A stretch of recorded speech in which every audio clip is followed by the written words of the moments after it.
Cousino Laura, bonjour. Bonjour, c'est moi. Comment ça va? Ça va bien, fébrile quand même. Fébrile de ton entrevue? Eh bien, Oui. si ça peut te rassurer, moi aussi, je suis Hmm. fébrile, comme à chaque entrevue. Ben, je te remercie d'abord de ce beau setup que tu as fait pour nous, avec ces beaux coquillages et Oui, ces belles piles de livres. nos auditeurs auditrices peuvent pas voir, mais j'avais pensé qu'il y avait de la vidéo d'impliquer, donc j'ai emmené des livres, des cahiers, j'ai même emmené des petits coquillages pour décorer notre espace, mais on le décrit comme ça, nos auditeurs auditrices peuvent se laisser habiter par le décor. Imaginez les coquillages qui nous entourent. Puis, ben honnêtement, vous aviez juste à être là. En Hmm. fait, il y avait juste à être là. On a une belle vue en plus. Oui. Alors, comme je fais avec toutes mes entrevues, je veux que tu viennes me parler de tes projets universitaires. Je me suis dit, je sais que Laura étudie en littérature, donc j'aimerais ça qu'elle vienne me parler de sur quoi elle travaille en ce moment. Mhm. Et, ben, vas-y, dis-moi, sur quoi travailles-tu en ce moment? On commence. Ben, avec grand plaisir. Moi, je fais une maîtrise en études littéraires, mais au profil création. Donc, c'est un peu différent de d'autres maîtrises parce que on a en réalité comme deux travaux à produire. Donc, j'ai un travail de création littéraire d'une 60aine de pages. Donc, on peut dire que c'est comme un court roman, quoiqu'il y a des personnes qui font de la poésie aussi. Moi, ça va être plutôt un roman.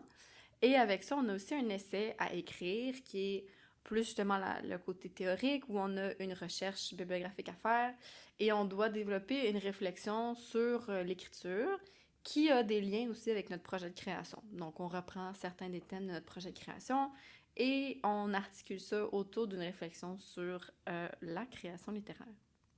Est-ce que tu vas commencer par... Ma question est en deux volets. Est-ce que tu vas commencer par le projet création ou est-ce que tu vas commencer par le projet théorique ou tu vas faire les deux en tandem? Qu'est-ce que tu vas faire? C'est une excellente question. D'ailleurs, là, je viens tout juste de commencer la rédaction. Je suis super excitée. Ben, commencer. En fait, j'ai fait mon dépôt de projet, donc j'ai comme fait ma présentation de projet. J'attends de voir si ça va être approuvé. Puis, c'est ce qui va comme ouvrir la voie à commencer à écrire pour de vrai. Ça va être approuvé. Ça va être Euh, approuvé. on espère, on espère. Mais même si c'est pas approuvé, c'est pas grave. On fait des corrections, puis on recommence en octobre. Je suis pas trop inquiète avec ça. Mais c'est une bonne question. Je sais que la plupart des personnes commencent par le volet création. Probablement que je vais commencer par le volet création aussi, parce que c'est sûr que veux pas, si j'ai choisi la création littéraire, c'est parce que ma priorité pour moi, c'est d'écrire. Et je pense honnêtement que pour moi, ça va être la partie la plus difficile, la création aussi. Ça va être la partie la plus excitante, mais définitivement le plus gros défi. Donc, j'aime mieux commencer par ça, puis ensuite l'essai. Surtout si j'ai terminé le processus de création, je pense que ça nous met dans une posture encore plus... le processus de création est frais dans notre tête, fait que c'est vraiment comme un bon moment pour faire l'essai. Alors que je pense que si tu commences par faire un essai sur l'écriture alors que tu t'es pas projeté dans le travail là, super éreintant d'écrire, il va y avoir des petites lacunes en quelque part, tu sais. Mais là, j'ai pas parlé du projet en tant que tel encore. Est-ce que tu veux que je me lance plus précisément dans quel est ce projet? Vas-y, comme tu le sens. Parfait. J'ai envie de commencer par vous parler un peu de ce que j'ai emmené avec moi. J'ai emmené avec moi quelques livres qui me sont utiles là, pour mes recherches. Donc, j'ai Le deuil impossible nécessaire de Nicolas Lévesque. Nicolas Lévesque qui est un psychanalyste et psychothérapeute qui est aussi un auteur. Je vous conseille Thomas, c'est très bon, c'est des très belles lectures. J'ai Relations et communication interpersonnelle, donc ça c'est plus comme un petit manuel de psycho qui fait comme un survol là, de différentes théories des relations. Et je suis en train de lire un livre qui vient tout juste de sortir, un essai de Camille Toffoli qui s'appelle S'engager en amitié. Donc, c'est un essai pour adolescents. Mais c'est vraiment intéressant parce que ça fait que c'est super bien vulgarisé, que ça évite le jargon. Donc, je pense que ça peut vraiment plaire à tout le monde. Donc, vous voyez sûrement où je m'en vais avec ça. Ma thématique principale, c'est l'amitié. Donc, en fait, j'écris un projet de création qui va suivre les relations amicales de trois personnages qui sont dans la début vingtaine, qui habitent en appartement ensemble, et pour qui l'amitié, ça va vraiment être quelque chose de très, très essentiel à leur identité. Ce sont des relations qui sont très fortes, très intenses, très importantes. Mais c'est ça, moi, je m'intéresse à l'amitié énormément. Je trouve que c'est une relation fascinante. Mais je constate que on a souvent peut-être une vision idéalisée des amitiés, dans le sens où on parle pas souvent, je trouve, des conflits en amitié. On parle pas souvent des amitiés fusionnelles, passionnelles, des amitiés toxiques aussi, il y en a. Donc, je pense que j'avais envie d'essayer d'adresser le conflit en amitié, d'essayer d'adresser la trahison en amitié. Puis c'est ça, ça va vraiment mettre en scène des amitiés qui sont très, très fusionnelles. Et ça va poser beaucoup de questions. Des questions, par exemple, sur qu'est-ce qu'on appelle l'amitié? Est-ce que c'est si simple que ça de déterminer qu'une relation est de l'amitié ou de l'amour? Puis qu'est-ce qui fait en sorte qu'on trace la limite entre les deux? Parce qu'on a l'habitude de mettre les relations romantiques au centre de nos vies, mais si on met une amitié au centre de notre vie, puis si on a vraiment un attachement fort pour cette personne-là, on peut commencer à se questionner sur quel genre d'attachement j'ai pour cette personne-là, finalement. Donc, c'est un peu des réflexions comme ça qu'il va y avoir dans le projet de création. Puis, l'essai va reprendre justement des réflexions sur l'amitié, sur les relations, sur ce qui s'appelle l'intersubjectivité. Donc, Qu'est-ce que c'est? Donc, l'intersubjectivité, c'est un peu tous les phénomènes, les dynamiques d'interaction qui vont avoir lieu quand deux personnes interagissent ensemble. On peut voir ça comme une espèce de... Moi, je le vois beaucoup comme une espèce d'univers, un peu comme la fameuse citation là, d'Anaïs Nin, là, que je massacrerais si j'essayais de la faire de mémoire, mais c'est... En tout cas, je voulais la massacrer, c'est quelque chose comme qu'un ami crée un univers en soi qui n'aurait pas existé sans cette personne-là. Et que c'est un peu ça l'idée de l'intersubjectivité, c'est que on a une espèce de rencontre ou de superposition entre deux univers intérieurs, puis ça crée une espèce de troisième univers où est-ce qu'il y a des influences, on est influencé par l'autre personne positivement ou négativement, on a des réactions, puis toutes les espèces de dynamiques qui vont se créer dans cet univers-là. C'est ça l'intersubjectivité, puis c'est ça que je vais essayer d'écrire finalement dans mon projet de création. C'est de trouver les mots pour donner des formes à ça, comment on se fait influencer par nos amis, qu'est-ce qu'on se dit, les reproches, les compliments, bref, tout le rôle de ces petites interactions-là, qu'est-ce que ça crée comme univers global. Qu'est-ce qui fait en sorte que tu veux écrire un roman pour décrire l'intersubjectivité, ou est-ce que tu aurais pu faire, par exemple, un travail plus académique? Mm-hmm. Qu'est-ce qui fait en sorte que tu veuilles écrire un roman là-dessus? Ben c'est sûr que moi, j'ai toujours voulu écrire. C'est quelque chose qui m'habite depuis... Bon, ça a l'air tellement cliché de dire ça, mais bon. Puis aussi, pas juste à la cliché, mais on n'est vraiment pas obligé de vouloir écrire depuis qu'on est enfant aussi pour se ramasser à écrire des romans, là, mais ça adonne que c'est mon cas, tu sais. Je pense que depuis que je suis très jeune, j'ai vraiment une fascination pour les livres, puis je suis comme vraiment appelée par l'écriture. Oh mon Dieu, c'est tellement cliché. Je sais! Juste comme, ok, get out of here. Mais non, Mais ouais. en plus, je suis tellement pas, dans la vie, je suis tellement pas quelqu'un qui est linéaire, tu sais. Je suis comme quelqu'un qui est défini par le fait que, genre, j'aime 1 million de choses puis je change tout le temps d'idée, mais je sais pas pourquoi, mais l'écriture, ça a toujours été la seule chose que je sais qui vient me chercher. Puis ça a jamais changé avec les années. Fait que j'ai quand même un rapport assez, je sais pas comment dire, personnel ou assez émotif, je pense, à l'écriture. À cause de ça, ça remonte à loin. Fait que c'est sûr que pour moi, écrire, c'est la meilleure manière d'essayer de faire sens de mes expériences. Puis je pense que, surtout quand on veut parler des relations, ça implique des émotions, ça implique des souvenirs, ça implique de l'ambivalence aussi.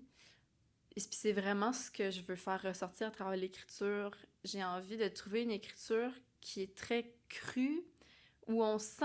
Je sais pas comment expliquer, parce que j'ai eu une relation amicale comme ça qui était très intense, très proche, mais aussi très difficile. Des gros conflits, tu sais, des conflits explosifs avec des coupures de contact, une amitié comme très volatile, mais en même temps qui était très, très, très importante pour moi, dans laquelle je m'étais beaucoup investie émotionnellement.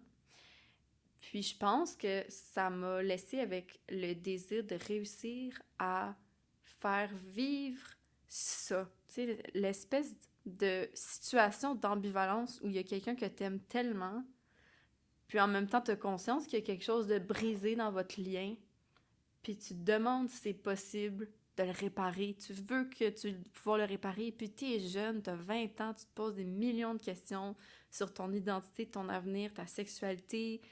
Tu te demandes c'est quoi un ami, tu te demandes qu'est-ce que les amis te doivent, qu'est-ce qui est bien, qu'est-ce qui est mal, qu'est-ce que tu es supposé faire pour être une bonne amie, c'est quoi les limites de ce qu'on peut demander à nos amis, de ce qu'on peut offrir à nos amis aussi. Fait que j'ai comme vraiment envie de mettre en scène, je trouve, cette période de la vie-là où on se questionne énormément sur nous, notre identité au sein de nos relations, puis de aussi décrire une expérience aussi particulière où tu as des sentiments pour quelqu'un qui sont très clivés puis très contradictoires. C'est autant que tu as des souvenirs extraordinaires avec cette personne-là, puis tu as des souvenirs très douloureux, puis tu recherches, tu te demandes s'il y a une possibilité de trouver le milieu, puis de marcher sur cette petite ligne-là où on arriverait à trouver un équilibre dans cette relation-là.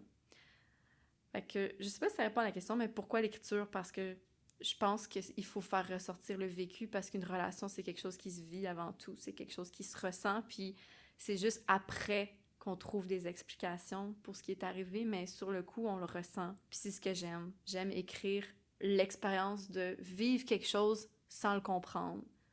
Puis je pense que c'est quelque chose d'assez universel comme, comme expérience. Puis t'aimerais ça faire vivre justement à tes lecteurs ce que tu vas avoir écrit, j'imagine aussi. Oui, c'est ça. Je pense que c'est le fait de faire vivre une expérience de... Avec l'écriture, c'est qu'il y a quelque chose... On peut aller tellement dans la finesse, je trouve, dans la pensée, tu sais.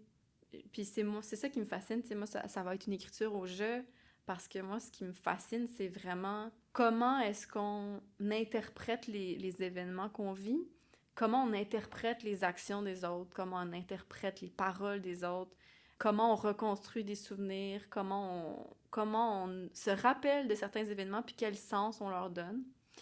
Fait que je pense que avec l'écriture, on est capable d'être très pointu dans ce genre de questions-là, puis justement, on peut approfondir des questions existentielles sur le langage, sur l'identité, sur justement, je suis dans ma tête là, puis je suis entourée de gens, puis j'essaie j'ai juste le mot anglais, mais de process tout ce qui arrive en même temps, tout ce que ces gens-là me font vivre, tout ce que les situations me font vivre. Fait que je trouve que l'écriture, c'est une belle posture là, pour vraiment analyser tous les processus intérieurs, les pensées, le langage, tout ce qu'on crée autour des événements qu'on vit, puis des relations qu'on a dans nos vies aussi. Tu me disais quelque chose tantôt, puis ça m'a fait penser. Tu parlais de conflits en amitié, Mm-hmm. puis je sais pas pourquoi, j'ai l'impression que c'est très dur, un conflit en amitié. Je sais pas comment l'expliquer. On dirait que ça touche très profondément. Un très gros conflit en couple, ça peut être fini par une rupture, admettons, Mm-hmm. mais une Mm-hmm. rupture amicale, on dirait que c'est plus touchy, puis c'est plus tabou aussi. J'ai l'impression Mm-hmm. qu'on en parle beaucoup moins. Tu sais, on parle beaucoup de relations amoureuses partout, à la télé, où ce que Mm-hmm. tu veux, à la Mm-hmm. télé, au cinéma. Mais euh, ouais, l'amitié, c'est quelque chose de beaucoup moins abordé, puis ça me gosse dans les émissions quand il y a deux personnes du sexe opposé qui s'entendent bien ensemble, puis là, oh, ils sont très bons amis, mais là, oh, ça devient une relation amoureuse parce que c'est Mm-hmm. ce qu'on attend, mais j'aime ça justement quand ça, ou j'aimerais ça voir quelque chose où est-ce que ça reste amical et tout. Souvent, ça va mieux marcher quand la personne de sexe opposé ou une des deux personnes est beaucoup plus âgée que l'autre, fait que là, ça va rester amical souvent, mais ouais, Mhm. Ou une des deux est déjà en couple, donc... Genre, en c'est ça. général, c'est la seule raison pourquoi c'est justifié pour deux personnes de sexe opposé qui seraient toutes les deux hétérosexuelles, qui s'entendent bien, de pas poursuivre de relation amoureuse, c'est s'il y a un des deux qui est déjà pris, tu sais. Est-ce que c'est parce que ça serait moins intéressant selon... Mhm. Parce que dans ce que tu me dis, ça a l'air très intéressant. Oui, ben, je suis contente que tu me poses la question. Puis, en fait, il y a deux points dans ce que tu as dit. Puis, je pense qu'on reviendra sur l'idée de la rupture amicale parce que j'ai envie d'en parler aussi. C'est quelque chose d'important qui a été soulevé. Ensuite, justement, la comparaison amour-amitié, c'est quelque chose qui est inévitable, je pense, quand on parle d'amitié. Puis, je vais l'adresser dans mon essai aussi. Et c'est bien que tu apportes ce point-là parce que justement, dans mon essai, je vais présenter un concept qui s'appelle l'amatonormativité. As-tu déjà entendu ça? J'en entends tous les jours parler de À ça. tous les jours, À tous n'est-ce les jours, pas? Oui, hein?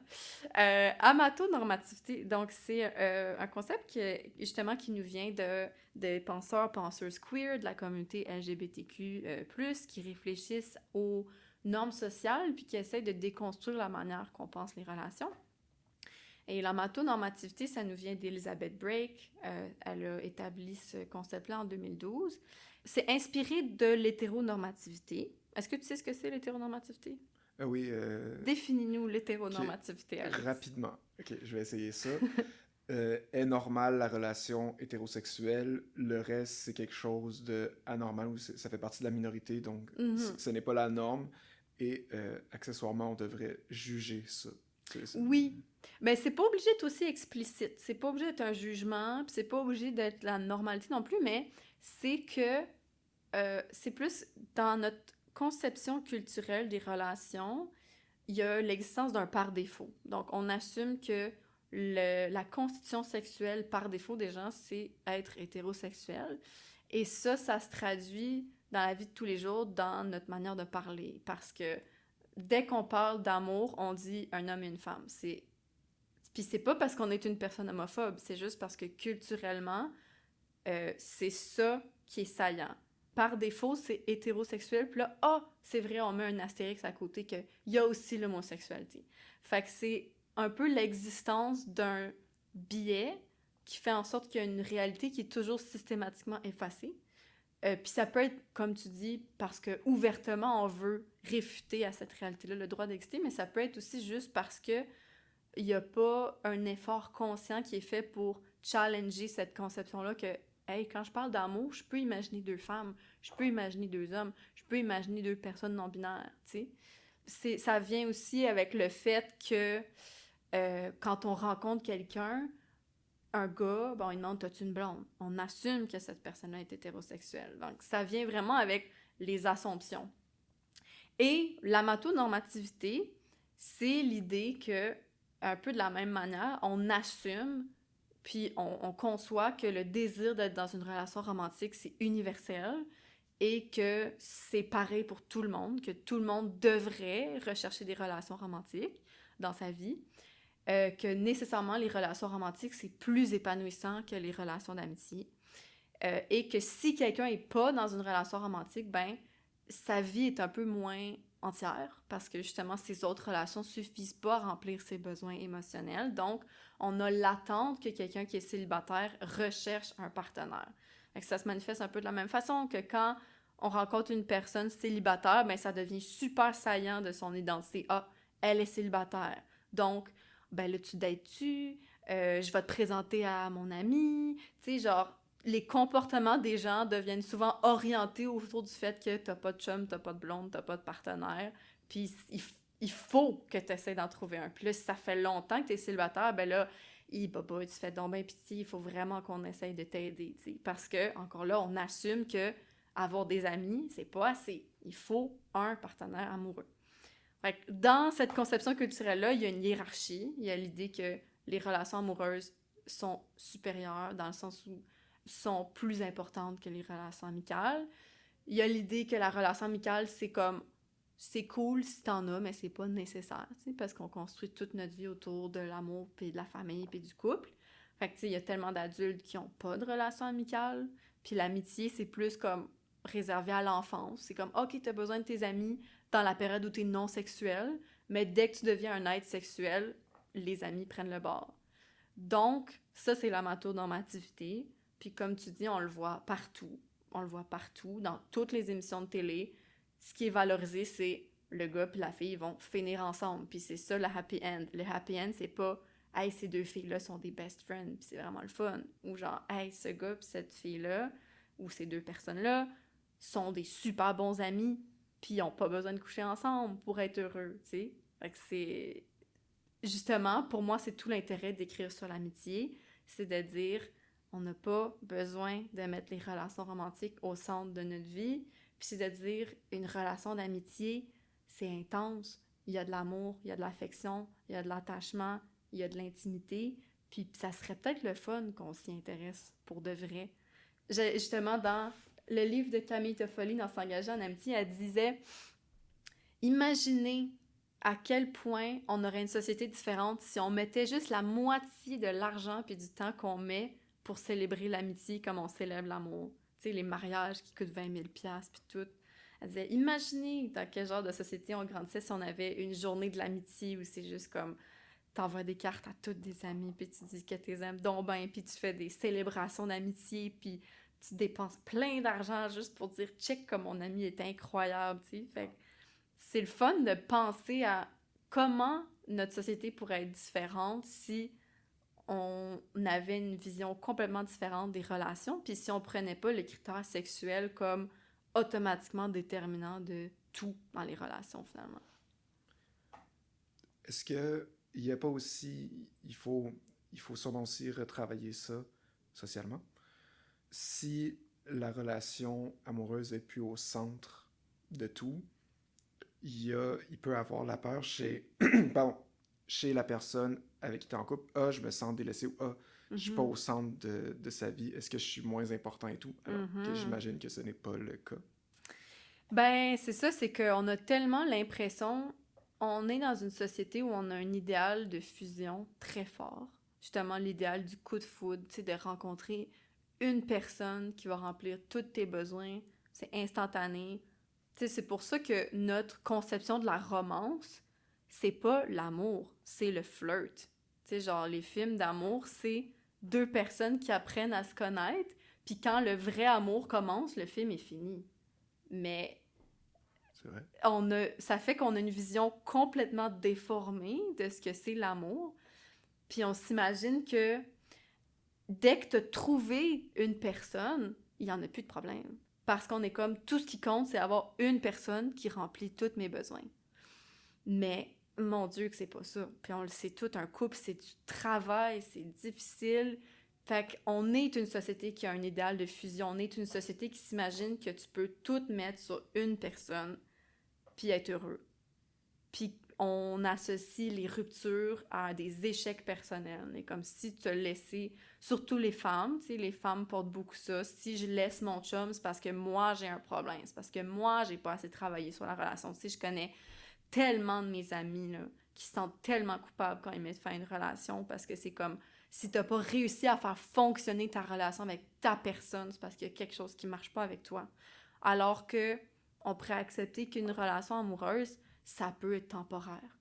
Tu peux avoir besoin de cette personne-là à un certain moment, puis pas toute ta vie, parce que pourquoi? Comment tu pourrais baser toute ton existence sur une seule personne? Ça n'a pas du tout l'air réaliste comme attente, tu sais. Donc, je pense que c'est ça vient avec les conceptions sociales qu'on a, la jalousie, le désir de contrôle, et c'est vraiment malheureux parce que je pense que notre conception de l'amour, puis toute la culture de la romance, les films romantiques, ça crée une culture très toxique qui est utilisée par des personnes toxiques et manipulatrices pour faire beaucoup de tort. Puis si on avait plus d'intelligence autour des relations, puis des attentes plus réalistes autour des relations, on accepterait beaucoup moins d'abus. Tu sais, quand on parle des femmes qui sont dans des relations d'abus, là, il y a une responsabilité de société, puis il y a une responsabilité de comment on leur a appris à quoi s'attendre de l'amour.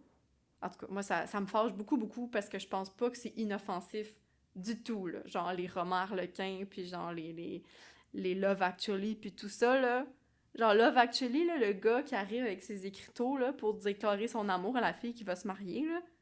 C'est horrible comme comportement, je suis désolée. C'est pas de l'amour, ça. C'est vraiment, genre, un comportement manipulateur, puis c'est comme, pourquoi tu viens, genre, scraper la joie de quelqu'un que tu dis que tu tiens à cette personne-là alors qu'elle s'apprête à s'engager avec ton ami, tu sais, c'est...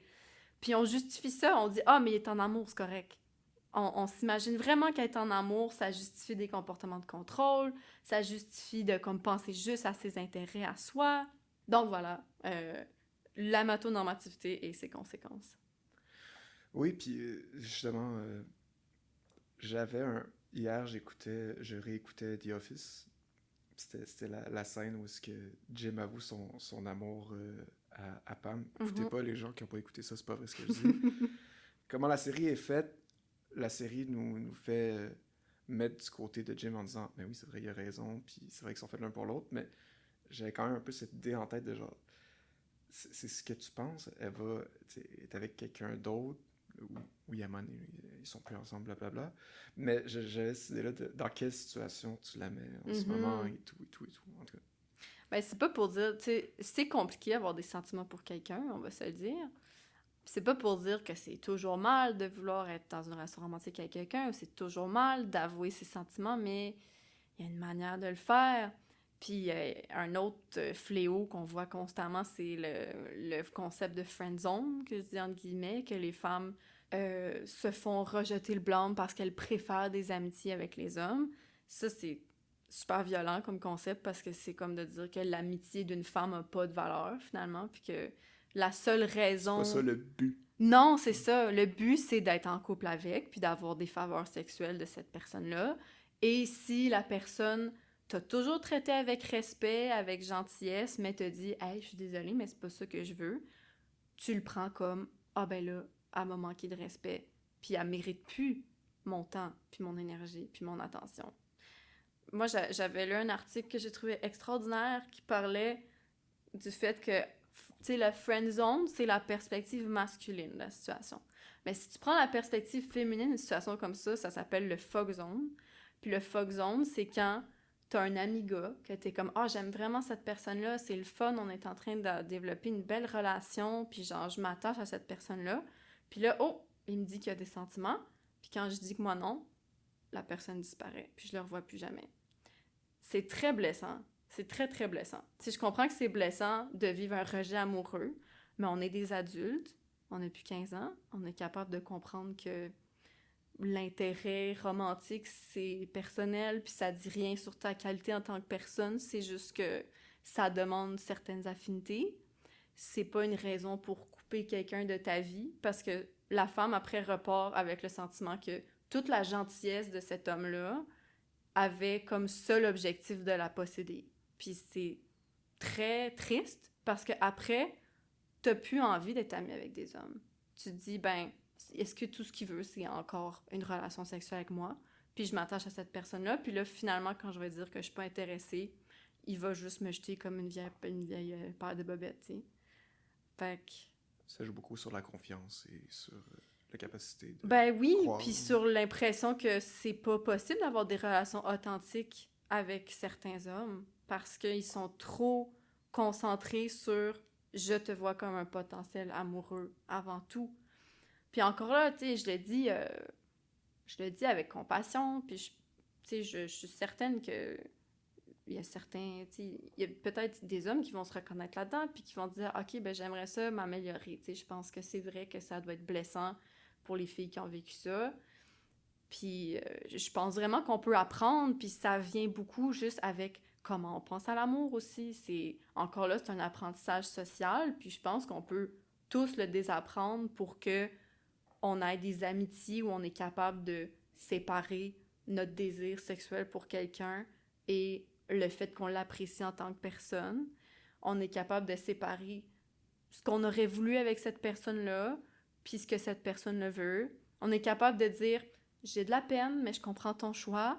Je vais prendre un peu de distance, mais sache que je t'apprécie encore, puis ça me ferait plaisir peut-être qu'on continue à se voir. Puis OK, peut-être que t'as plus envie de voir la personne, mais ça se dit respectueusement. Tu sais, je pense qu'il y a la nécessité de communiquer, puis il y a la nécessité d'être honnête avec nos émotions, nos intentions, puis reconnaître que c'est blessant pour une femme de recevoir ce genre de réaction-là aussi de quelqu'un qu'elle pensait qui était son ami, tu sais. On a un peu dévié, mais je Mais suis non, c'est contente correct. d'avoir abordé le sujet. On y va comme ça va. Tantôt, tu parlais de, justement, dans les films, les relations amoureuses sont montrées comme des choses fusionnelles. Mhm. Est-ce que, dans la culture populaire, les amitiés sont montrées comme quelque chose de fusionnel aussi? Un peu. Mais parce que je pense qu'on a quand même l'archétype du meilleur ami, qui est un peu du meilleur ami ou de la meilleure amie, qui est un peu une espèce de variante de la relation romantique, dans le sens où c'est une personne qu'on lui donne un titre particulier. Tu sais, c'est quelqu'un qu'on choisit, qu'on affirme mutuellement, tu es unique, tu m'apportes quelque chose d'unique, notre relation est unique, et on désigne cette personne-là comme telle, avec les gens de notre entourage aussi. Et on a souvent cette tendance-là à glorifier le meilleur ami ou la meilleure amie aussi. Puis moi, je sais que pendant longtemps dans ma vie, en fait, ça m'a plus manqué à moi le fait de ne pas avoir de meilleur ami, en tout cas homme, femme, peu importe, que d'avoir une relation amoureuse. Parce que je pense que l'idéal du meilleur ami agissait plus sur moi. Mais maintenant, je me rends compte que ça découle de l'idéal romantique. C'est juste que tu dis, on prend les paramètres de la relation romantique, puis on fait juste les déplacer dans le contexte amical. Mais on est encore dans l'idée que il faudrait que ça soit une personne spéciale, unique, etc. Donc oui, je pense que cet idéal de fusion-là existe aussi en amitié, mais de manière beaucoup plus subtile, parce qu'on nous montre pas les conflits très extrêmes que ça crée aussi, cette fusion-là. On le sait qu'en amour, des relations fusionnelles, c'est souvent très conflictuel, mais en amitié aussi, quand il commence à avoir de la fusion, ça devient conflictuel. Puis c'est ça que je veux adresser dans mon texte de création. Je veux présenter une amitié fusionnelle, puis présenter que dans une amitié fusionnelle aussi, il y a des gros conflits comme on peut en voir dans les relations amoureuses, ce qui nous emmène à la rupture amicale, justement. Si tu veux qu'on Mais prenne oui, ce vas-y. segue-là. Bien sûr. Je sais pas si tu avais une autre question avant. Oui, mais ça, je peux revenir là-dessus. OK. Oui. Ben, si on vient à la rupture amicale, ouais, je suis d'accord avec toi que c'est un tabou, franchement, là. C'est presque jamais représenté. Surtout, je pense que nos principaux modèles de ce que c'est l'amitié nous viennent, comme je dis, un peu de l'enfance, des dessins animés pour enfants. Parce que c'est drôle, parce que c'est juste dans les dessins animés pour enfants que l'amitié est valorisée, tu sais. Après, dans les films pour adultes, pas tant que ça. Mais dans les dessins animés pour enfants, les amis, c'est la chose la plus importante au monde entier, tu sais. Donc, j'ai l'impression qu'on garde beaucoup notre modèle de ce que c'est l'amitié de ça, de Pokémon, Avatar, and so on. Puis, ben, c'est des modèles qui sont très lisses, qui sont très parfaits. Il y a des petites chicanes une fois de temps en temps, mais oh, on s'explique, puis c'est des malentendus, puis tout redevient comme avant. Donc, j'ai l'impression qu'on reste avec cette idée-là que des amis, c'est supposé être pour la vie, entre guillemets, et que c'est pas supposé être des relations qui se terminent, et que justement, quand on vit une relation amicale qui se termine, c'est un très gros choc parce que tu rentres dans une absence de modèle. Tu as aucun... T'as jamais vu aucun exemple d'une situation semblable à la tienne. Puis ça te fait vraiment te questionner sur qu'est-ce que qu'est-ce que c'est l'amitié de bord, tu sais. Puis est-ce que moi, j'ai mal compris quelque chose sur l'amitié si j'ai vécu une fin de relation comme j'en ai jamais entendu parler? Fait que oui, on a vraiment cette assumption-là que les amitiés, c'est pas quelque chose qui se termine. Puis je pense que j'ai envie d'écrire que oui, ça se termine. Puis il y a plein de manières que ça peut se terminer. Le plus souvent, ça se termine dans le silence, puis dans le non-dit, dans le sens où il y a un ami qui va s'éloigner de l'autre sans vraiment dire pourquoi. Puis qu'on peut toujours se faire à croire que c'était juste la distance qui a fait ça, que c'était pas parce que l'autre personne ne voulait plus nous parler. Parce qu'il y a beaucoup cette culture-là du secret dans l'amitié. Il y a la culture de... Il y a certaines choses qu'on peut pas se dire. Puis justement, le désir de mettre fin à l'amitié, c'est un tabou. On n'a pas le droit d'en parler. Ça serait trop blessant. On n'a pas le droit de dire ça à un ami qu'on veut plus être en relation avec cette personne-là. Puis là, la question, c'est qu'est-ce qui fait le plus mal? Est-ce que c'est ces ruptures-là sans explication où tu sens juste la personne s'éloigner puis devenir de plus en plus absente sans comprendre pourquoi? Ou c'est les relations comme moi j'ai vécu? Moi, j'ai vécu vraiment une rupture où c'était explicitement dit « je veux plus être en relation avec toi, c'est terminé ». Puis c'était comme du jour au lendemain, tu sais, après un très très gros conflit, comme le dernier, tu sais, qui a comme été la goutte qui a fait déborder le vase. Puis c'est cette espèce de passage-là très très brutal. Là. Hier, j'avais cet ami-là dans ma vie, qu'on était très proches. Aujourd'hui, je sais que j'y parlerai plus jamais, que je la verrai plus jamais. Je pense que les deux font mal pour différentes raisons, mais la rupture aussi sèche en amitié, c'est exceptionnel. Ça arrive pratiquement jamais, je pense. En tout cas, je veux pas... J'en ai rarement entendu parler, maintenant. Est-ce que tu penses que, advenant le cas, on devrait tendre vers ça? Je pense pas. J'ai pas l'impression qu'il y a nécessairement une ou l'autre qui est mieux. Je pense que les relations, c'est toujours messy. Puis qu'on fait notre possible pour agir de manière respectueuse, pour apprendre de nos erreurs en relation, mais qu'au final, c'est pas facile être en relation avec un autre être humain. Puis c'est pas facile être attaché à un autre être humain, puis avoir peur que la personne nous abandonne des fois, puis d'autres moments nous dire « elle me tape donc ben ses nerfs », puis genre « je suis donc ben tannée de telle chose », puis...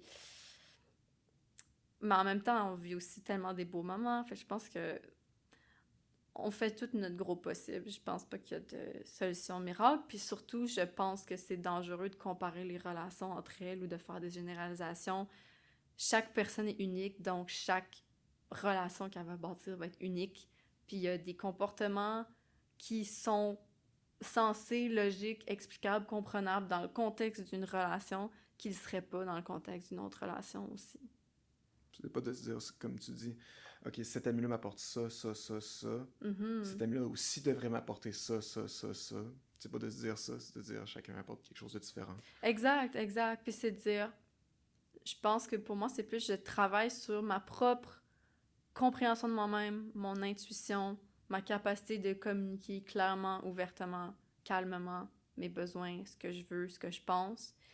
Une capacité à autant écouter que m'affirmer, ce qui est très difficile, de trouver la limite entre les deux. Une capacité à autant savoir quand dire « Ok, je fais un effort, je passe par-dessus ma colère ou ma peine parce que je pense que ça en vaut la peine avec cette personne-là » ou quand est-ce que je dis « Là, ça me tente plus, puis je pense qu'il y a vraiment plus rien à faire avec cette relation-là. » Puis c'est que c'est tellement complexe, ça demande tellement comme de flexibilité mentale, j'ai envie de dire. Tu sais, il faut vraiment juste que tu t'adaptes à chaque personne, à chaque situation que tu vis. Puis je pense qu'il faut aussi laisser aller l'idée qu'il y a des règles à suivre ou... Bon, il y en a jusqu'à un certain point, là, parce qu'on sait qu'il y a certains comportements qui sont indéfendables, là, peu importe le contexte. Mais ouais, on développe... Le meurtre, juste... par exemple. Ben, le meurtre ou, tu sais, juste des bris d'entente verbale quand quelqu'un t'a dit, genre, ça, c'est très important pour moi, j'aimerais ça que tu le respectes. Puis l'autre personne, ensuite, le respecte pas, il y a un bris de confiance. Puis là, c'est toute la question de, OK, il y a eu un bris de confiance, comment la personne réagit à ça? Est-ce qu'elle prend responsabilité pour son acte? Est-ce que elle a l'air sincère dans son remords? Est-ce qu'elle considère que c'est sa responsabilité de réparer le tort? Ou est-ce qu'elle continue à essayer de trouver des excuses, à mettre le blâme sur l'autre personne, à semer la confusion, puis à rendre la situation difficile, à rendre la communication difficile? C'est vraiment quand tu vois la réaction de quelqu'un à son erreur ou à un comportement qui était ouvertement blessant, je pense que ça dit encore plus sur cette personne-là que ce qu'elle a fait en tant que telle, tu sais. Tantôt, je sais pas pourquoi je pense qu'on parlait de films. Mm-hmm. Ça m'a fait penser à Fast and Furious. Mm-hmm. Hear me out, tout va bien. Qu'est-ce que tu penses de l'idée de considérer ses amis comme sa famille? Puis... Oui, ben moi c'est une réflexion, c'est quelque chose que j'aime beaucoup, l'idée de la famille choisie. Puis encore là, je trouve ça me fascine. Ça me fascine parce que, puis c'est pas du tout péjoratif, mais ça montre comment on a besoin de penser les relations en catégorie, tu sais, dans le sens où si on décide que notre ami devient notre famille, ça change vraiment notre perception du lien, ça va changer nos réactions. parce que je sais, tu sais, moi, je l'ai vécu, là, j'ai un ami très, très proche, puis là, je sais pas, à un moment donné, on s'est dit comme, hey, tu sais, pour moi, genre, t'es comme mon frère, puis t'es comme, toi aussi, tu sais, pour moi, t'es comme ma sœur, puis c'était un super beau moment, puis, tu sais, c'est comme un moment charnière dans une relation, tu sais, où est-ce qu'on dirait qu'on c'est presque comme si on décidait qu'on avait changé de catégorie de relation. Ça fait un moment presque comme quand tu décides d'être en couple avec quelqu'un. Ça a l'air niaiseux parce que notre relation n'a pas changé dans les faits, mais notre conception de la relation elle a changé. Fait que maintenant, on agit ensemble un peu plus comme on agirait avec notre famille. Fait que ça fait que tu sais, si, mettons, il y a un moment où est-ce qu'il y a eu un malentendu ou quelque chose qui a fait, qui m'a froissé, ben, avant, j'aurais peut-être dit, ah, tu sais, tant pis, j'en parlerai pas, ça me tente pas, tu sais.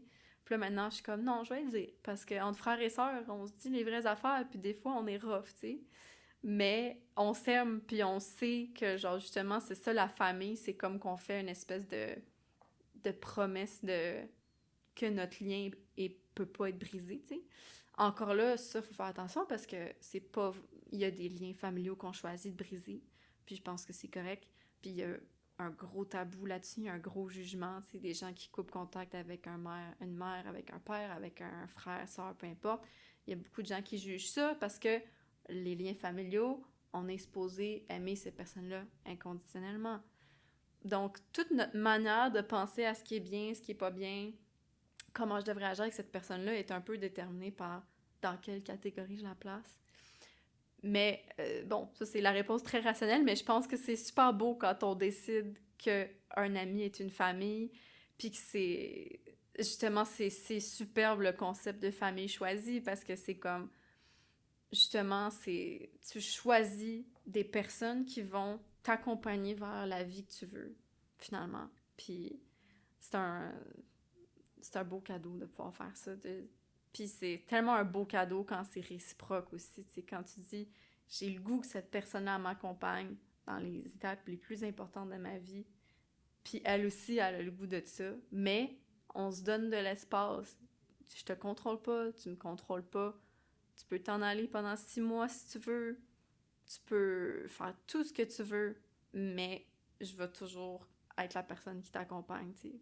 C'est ça la beauté de l'amitié, c'est l'absence de contrôle, tu sais. Puis c'est pour ça que c'est une relation qu'on valorise de plus en plus tranquillement parce qu'on réalise que le contrôle vient avec de la violence. Puis on le voit dans les relations amoureuses, tu sais. Je pense qu'on essaye de repenser nos relations amoureuses, on essaye de... Puis on essaye de revaloriser nos amitiés justement pour faire en sorte qu'on axe moins notre perception des relations sur une personne à laquelle on s'accroche, puis plus comme ça, on choisit, mais on se donne de l'espace, tu sais. Puis c'est ça qui est beau dans les amitiés. J'avais vu dans les livres que tu as mentionnés au début, j'avais l'impression qu'il y avait une petite teinte, si on veut, ou un petit emprunt à la psychologie. Puis je sais, chers auditeurs, que tu as fait un baccalauréat en psychologie. Exact. Je ne me trompe pas. Est-ce que ça vient influencer... est-ce que ça vient influencer, premièrement, l'essai que tu vas écrire après? Je te laisse prévoir la deuxième pas question. Pas trop! Mais... Il faut pas que ça l'influence trop, parce que sinon, je vais me faire taper ses doigts. Je vais me faire dire, tu fais pas un essai en littérature, là. Puis ça, je pense que c'est mon plus gros défi, parce que oui, mon bac en psychologie informe énormément mon projet, c'est sûr. Puis le défi, c'est de pas... Tu sais, moi, j'adore avoir une approche interdisciplinaire. Je pige un peu dans toutes les disciplines pour mon essai. J'ai un peu de psychanalyse, mais j'ai de la psychologie. Un petit peu de philosophie, pas énormément, mais un peu de philo, un peu de socio, un peu de littérature, tout ça. Fait que j'aime beaucoup mélanger les approches. Mais oui, mon bac en psycho, justement, je pense que j'ai choisi de faire ce programme-là parce que j'avais un intérêt pour les relations, puis particulièrement pour la relation d'aide, c'est pour développer de l'écoute, développer de l'empathie, puis développer la capacité d'accompagner les gens à travers des expériences difficiles.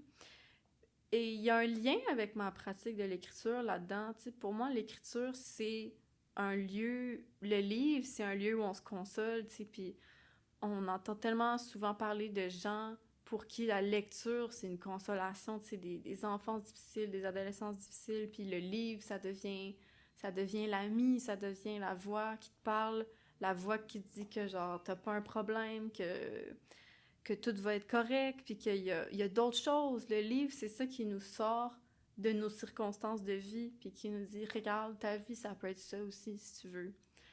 Fait que je pense que il y a cet aspect-là un peu altruiste, je pense, à mon écriture. Tu sais, même si je peux écrire des trucs un peu dark, là, tu sais, dans le sens où raconter une rupture amicale, c'est pas quelque chose de super joyeux, mais je pense qu'il y a vraiment le désir pour moi que écrire, ça nous fasse ressortir avec l'envie de mieux vivre puis de vivre différemment.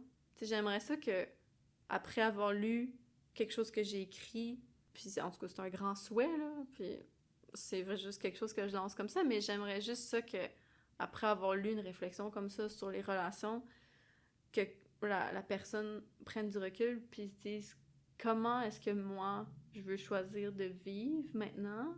Ben, tu sais, pas que ça va changer sa vie, mais tu sais, que ça emmène des réflexions sur comment vivre avec les autres, puis comment mieux vivre avec les autres, comment être plus conscient de soi-même, comment être plus conscient des autres, comment développer cette espèce d'intelligence émotionnelle, finalement, tu sais, de pas autant jongler avec la perception de soi, la perception de l'autre, faire la part des choses entre qu'est-ce qui m'appartient, qu'est-ce qui appartient à l'autre, c'est un défi de toute une vie. Puis je pense que l'écriture peut très bien mettre un peu en forme ces questions continuelles-là qui sont aussi traversées par des questions sociologiques, des questions féministes. C'est ça. C'est un peu comme ça, je pense que mon bac en psycho se relie à ma maîtrise en littérature. C'est juste comme l'envie que, de un, on comprenne mieux ce qui nous arrive, tu sais. La psychologie, c'était comme mon outil pour comprendre des expériences, pour me comprendre moi-même. Puis là, maintenant, je suis comme, OK, ben, si on utilise l'écriture pour essayer de comprendre nos expériences, ça ressemble à quoi, tu sais. Et je pense que l'essai va un peu englober ce que je viens de dire aussi, là, l'essai théorique. Je pense que t'es très bien parti parce que j'avais lu L'espèce fabulatrice de Nancy Houston, puis elle disait que justement la littérature permet l'empathie narrative, donc d'accéder à l'intériorité d'autrui. Fait que puis j'avais l'impression dans ta réponse que t'aimerais ça que les gens s'introspectionnent suite à tes lectures. Oui, c'est clair. Lecture. Ben, moi, je suis quelqu'un qui fait de l'introspection sans arrêt, là, un peu obsessivement même, là. Fait que je pense que mon écriture est très introspective aussi. Puis j'espère aussi que ça va inviter à l'introspection, mais j'espère aussi que ça va inviter à l'ouverture, dans le sens où j'aime écrire, j'aime une écriture qui se permet d'aller dans les choses très difficiles. Puis, tu sais, justement, je pense que dans mon texte, le personnage qui raconte a des torts dans la relation aussi, puis c'est de raconter, OK, qu'est-ce qui arrive quand je sais que j'ai causé du tort? Tu sais, quand tu sais que tu as causé du tort à quelqu'un que t'aimes beaucoup. C'est une des expériences les plus difficiles à vivre. Puis, comment écrire ça? Puis, je pense que justement, en l'écrivant, ben, j'ai comme envie d'inviter la personne lectrice à pas fuir, tu sais, je pense qu'on essaye souvent de fuir quand on vit une culpabilité aussi énorme, tu sais, puis qu'on vit des émotions qui nous remettent en question profondément, mais je pense que j'ai envie qu'on se dise, OK, on va pas le fuir, on va accepter les choses les plus difficiles que les relations peuvent nous faire vivre, puis on va faire preuve d'ouverture, puis de curiosité, puis de bienveillance face à tout ce qu'on vit dans ces situations-là. Fait que, voilà. Puis en même temps, en lisant, tu peux toujours fermer le roman, mais il y a toujours la curiosité de voir où est-ce que ça s'en va. Donc, tu peux pas... Non, tu vas pas le fuir, tu vas même vouloir chercher, voir qu'est-ce qui arrive. Donc... Exact. Puis on est à l'abri quand on lit une histoire comme ça qui arrive à un personnage. Ça nous arrive pas à nous directement. Mais ça pose toujours la question, moi, qu'est-ce que je ferais à la place de ce personnage-là? Moi, si j'étais dans cette situation-là, comment j'aurais réagi? C'est tout le pouvoir de la littérature aussi. Ça nous permet de vivre par... c'est quoi le mot? Je sais pas si on dirait par proxy, hein, mais... Par procuration? Oui, merci. Par procuration certaines expériences. Et je pense que ça nous renforce. Ça nous renforce parce que ça met à l'épreuve les conceptions qu'on a du monde, de nous-mêmes. Ça élargit les possibles de ce qu'on pense qui pourrait nous arriver dans la vie en général. Ça permet de, justement, agrandir ton expérience et d'avoir une vue moins étroite. Ouais, Toujours moins exact. étroite. Exact. Fait que on se pose... on peut vivre des choses difficiles sans avoir à les prendre en pleine face complètement. Tant mieux. Il y a quelqu'un d'autre qui l'a fait pour toi puis qui l'écrit après. Tu es le martyr qui va nous permettre Exact. Mais c'est ça qui est le fun de l'écriture, c'est le partage de sens aussi, le partage de... Puis là, bon, là, c'est sûr que là, je parle un peu plus de l'écriture qui a tendance, qui est plus autobiographique ou qui est de l'écriture plus basée sur des expériences personnelles. C'est pas toujours ça, l'écriture, mais quand on lit quelqu'un qui a fait un roman à partir d'une expérience personnelle, peu importe à quel point c'est fictionnel ou pas, ça nous montre vraiment la force que ça peut avoir de transfigurer une expérience. C'est comment une subjectivité choisit de prendre quelque chose qui lui est arrivé puis de le changer de forme, puis quelle forme ça va prendre. Je pense que c'est de cette manière-là aussi qu'on se constitue comme individu, de quelle manière on utilise la créativité pour choisir le sens qu'on donne aux choses à quoi on n'a pas de contrôle finalement, ou aux choses qu'on n'a pas choisies. Ben, si on les a pas choisis, on va au moins choisir la manière qu'on les raconte, finalement. C'est beau. Merci. Donc, l'essai va être peut-être un peu moins passionnant. Est-ce que tu dirais qu'il serait moins passionnant, même si tu parles de... Ou est-ce que le fait que tu parles de l'intersubjectivité puis de ce que tu as pensé, ça vient pallier au grand nom assisté? Ouais, ben, c'est sûr que l'essai, ça a toujours été la partie qui me faisait le plus peur. Puis ça a toujours été la partie que j'étais le moins certaine de ce que je voulais que ce soit aussi. Mais je pense que plus t'avances, plus tu identifies ce qui t'intéresse. Puis je suis rendue au point où j'ai quand même hâte de faire l'essai parce que justement, j'aime les lectures que je fais. J'aime parler d'intersubjectivité, j'aime parler de relations, j'aime essayer. Je trouve ça super stimulant que dans cet essai-là, je vais essayer de faire le pont entre mes connaissances en psychologie puis mes connaissances en littérature, mon intérêt pour l'écriture.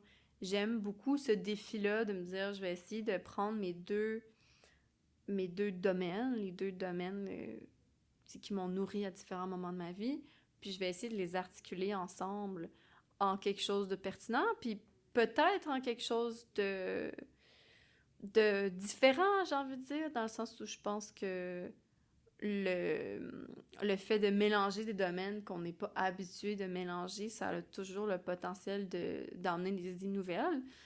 Je me donne pas, tu sais, je prétends pas que je vais réinventer la roue, mais j'aime me donner ce défi-là de comme sortir vraiment du cadre puis essayer que ça fasse quand même quelque chose de cohérent au bout du compte.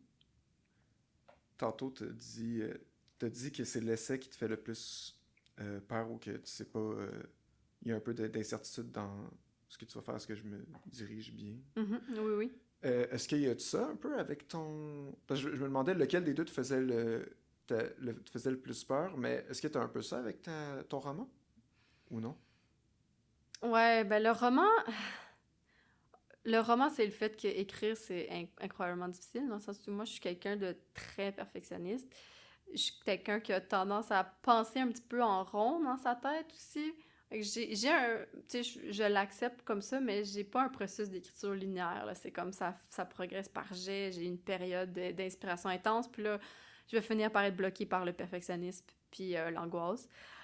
Fait que je vais prendre du recul, je vais vivre d'autres choses, puis je vais revenir au texte, puis je vais retrouver le beat tranquillement, mais c'est comme beaucoup des va-et-vient.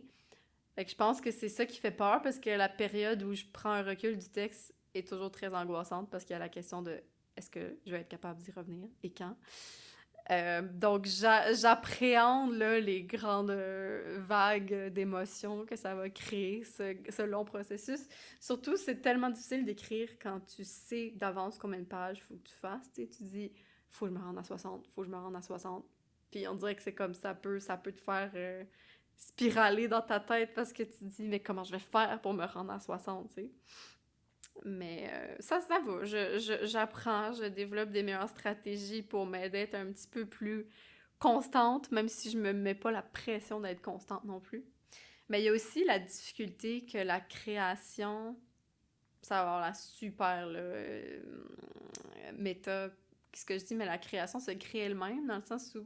C'est très méta. C'est très méta, mais Je comme...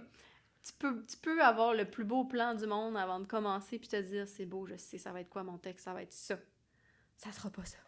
La création vient en créant. Ça veut dire que plus t'écris, plus tu risques de prendre une direction différente de ce que tu voulais. Puis il faut faire ça. Parce que c'est tes meilleures idées qui viennent pendant que t'écris. Parce que tu te laisses porter par l'écriture, tu te laisses porter par l'essence de ton texte au lieu de sticker à genre les réflexions théoriques que tu as fait sur ta petite feuille il y a 2 ans, tu sais, parce que c'est un peu ça aussi, là. Moi, mon idée de texte, ça fait 3 ans que je la porte, fait que c'est sûr que quand je vais m'asseoir pour l'écrire, je vais être comme « Oh boy, c'est plus la même chose qu'il y a 3 ans, j'ai plus exactement envie d'en parler comme avant, qu'est-ce que je fais? Est-ce que je garde ça? Est-ce que je laisse de côté? » Fait qu'il y a des tonnes de choix à faire. Puis il y a comme le laisser-aller de comme, OK, je me laisse porter par la création, j'accepte que la création, elle a sa propre vie, mais en même temps, je déborde pas trop parce que si je déborde complètement, je vais tomber dans un trou puis je me rendrai pas au bout. Donc, ça va être de négocier tout ça et je suis sûre que ça va me faire perdre bien des cheveux, mais ça va être le fun. Puis ça va être un bel équilibre avec des échéances. Ah, une chance que j'ai des échéances. Dieu merci. D'ailleurs, ma directrice, elle le sait, là, on travaille comme ça. Je lui dis, bon, on travaille par devoir, là. C'est comme, OK, telle date, faut que je te remette telle affaire. J'ai vraiment besoin de structure. Parce que moi-même, j'ai de la misère à me structurer. D'ailleurs, c'est pour ça que je fais une maîtrise, parce que j'aurais pu écrire mon roman tout seul chez nous, mais je pense que l'encadrement du milieu scolaire me semblait vraiment nécessaire pour m'aider à à bout mon premier projet, puis me donner des bons outils d'autodiscipline, puis de persévérance, puis de régler des problèmes, puis de faire des choix dans un contexte créatif. J'imagine que ta directrice va avoir son mot à dire pour l'essai. Mm-hmm. Est-ce qu'elle a son mot à dire pour le roman? Oui, tout à fait. Mais tu sais, quand on dit son mot à dire, c'est pas de... Ça va pas être de diriger le roman non plus. Ça va pas être de dire ça marche pas, ça c'est pas bon, change ci, change ça. Ça dépend, il y a plusieurs styles de direction. Ma directrice, à moi, elle est très... elle respecte beaucoup mon autonomie, puis elle veut pas s'imposer. Puis je pense que ça fonctionne bien avec ma personnalité aussi. Puis c'est sûr que je pense que la création, il y a quelque chose de encore plus personnel que l'essai, sans doute. Mais, tu sais, la direction est plus là pour t'aider dans ta réécriture, donc... Puis pour te donner le regard extérieur de « Ah, moi, cette scène-là, je l'ai comprise comme ça. Est-ce que c'est ça que tu voulais dire? » Ou « Non, c'est pas ce que je voulais dire. » Puis « Est-ce que tu as pensé à essayer de faire un paragraphe ici, faire un point, faire une virgule? Est-ce que tu es sûr que c'est le bon mot ici? On dirait que je vois émerger telle thématique. Est-ce que c'est par là que ça s'en va? » C'est vraiment comme la personne qui est ton miroir, si on veut, qui te donne le reflet de ton texte pour un autre regard que le tien, parce que c'est tellement difficile de regarder son texte avec un œil qui n'est pas le nôtre. En fait, c'est pratiquement impossible. C'est pour ça qu'on a tellement besoin de lecteurs, lectrices. Puis c'est aussi une personne qui a quand même de l'expérience en création, qui ont écrit des romans eux aussi, qui ont passé à travers le processus de réécriture. Donc, je pense qu'ils sont surtout là, tu sais, ils nous aident dans l'écriture, mais ils nous aident beaucoup dans la persévérance, puis dans nous ramasser à la petite cuillère, les moments où on trouve ça difficile. Fait que une direction, c'est tellement de choses, tu sais, comme c'est une amie, c'est quelqu'un qui te fait ton reality check, ainsi de suite. Est-ce que c'est ce texte-là, ce roman-là, ce qui va être disponible comme les textes sur lescarnets.com, Asking for a Friend. Mon blog et que j'invite tout le monde à ne pas aller voir. Oui, c'est faux. en fait, une fois que ça va être terminé, ça va être disponible sur Archipel, qui est le site de dépôt universitaire, donc tout le monde peut y accéder. Moi, je suis supposée déposer à la fin de l'été 2024, si tout va bien. Ça pourrait me prendre un petit peu plus de temps. Mais oui, ça va être disponible si ça intéresse les gens. Et c'est sûr que j'aimerais beaucoup pouvoir publier mon texte de création, mais ça, c'est pas en temps et lieu, mais qui sait. D'ailleurs, je me disais que j'allais mentionner que ma directrice, c'est Karine Rousseau, parce que je lui dois énormément, donc j'aurais pas voulu ne pas mentionner son nom dans cette entrevue. Karine Rousseau, une personne que j'aime beaucoup. Ben, on la salue aussi. Mm-hmm. Puis, ben, pour ton texte, oui, ça serait... Je te souhaite que tu puisses le publier à l'extérieur. La Mèche, une de mes maisons d'édition préférées, je te souhaite que ça soit... Écoute, je veux pas me faire trop d'idées, puis je me dis, commence par l'écrire. C'est vraiment la seule chose qui est importante. Écris-le. Après, on verra. Une chose dans son temps. Chaque chose dans son temps. Cousino Laura. Oui, c'est moi. Merci beaucoup d'avoir participé à mon entrevue. C'était très intéressant. J'ai beaucoup appris. Et ça va me faire très plaisir de monter ça et de réécouter cette entrevue-là. C'était vraiment très intéressant. Je te remercie beaucoup. Est-ce que tu as quelque chose que tu voudrais rajouter? Un shout-out? Non. Tu as déjà fait un shout-out? Je suis super contente. Je trouve qu'on a vraiment couvert des thèmes qui sont importants pour moi. Puis, je suis très... si quiconque veut me contacter pour discuter ou pour me suggérer des lectures aussi, je prends tout. Fait que, ben merci. Merci à toi pour l'invitation. Honnêtement, c'était vraiment un plaisir. C'est super le fun, puis c'est tellement utile pour nos réflexions d'avoir l'occasion d'en parler comme ça. Donc, je te remercie et j'espère que ça aurait été intéressant pour les personnes qui ont écouté et je les remercie également. Ben, j'en suis sûr. Bien, cher ami, à la prochaine. À la prochaine!